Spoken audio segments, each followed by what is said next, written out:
കേരള ബ്ലാസ്റ്റേഴ്സിന് വീണ്ടും തോൽവി. പ്ലേ ഓഫ് ലക്ഷ്യമായി ഇറങ്ങിയ ബ്ലാസ്റ്റേഴ്സിനെ 3 ഗോളുകൾക്കാണ് മോഹൻ ബഗാൻ തോൽപ്പിച്ചത്. ഇതോടെ ബ്ലാസ്റ്റേഴ്സിൻ്റെ പ്ലേ ഓഫ് സ്വപ്നങ്ങൾക്ക് മങ്ങലേറ്റു. സ്വന്തം തട്ടകത്തിൽ ജയം ലക്ഷ്യമിട്ടിറങ്ങിയ ബ്ലാസ്റ്റേഴ്സിന് ആദ്യം മുതൽ തന്നെ കാലിടറി.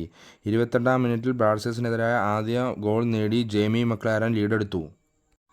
40ാം മിനിറ്റിൽ ജേസൺ കമ്മിൻസിൻ്റെ അസിസ്റ്റിൽ മക്ലാരൻ നീട്ടിയടിച്ച പന്ത് വീണ്ടും ബ്ലാസ്റ്റേഴ്സിൻ്റെ ഗോൾ വല കുലുക്കി.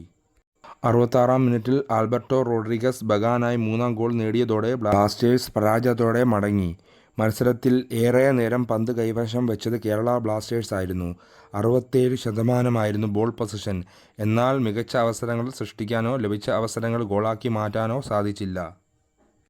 20 കളികളിൽ നിന്നും 24 പോയിന്റോടെ 8ാം സ്ഥാനത്താണ് ബ്ലാസ്റ്റേഴ്സ്. 7 കളികൾ ജയിച്ചപ്പോൾ 10 തോറ്റു. 21 കളികളിൽ നിന്നും 49 പോയിന്റുമായി മോഹൻ ബഗാൻ പട്ടികയിൽ ഒന്നാമതാണ്. അവർ പ്ലേ ഓഫ് ഉറപ്പിക്കുകയും ചെയ്തു.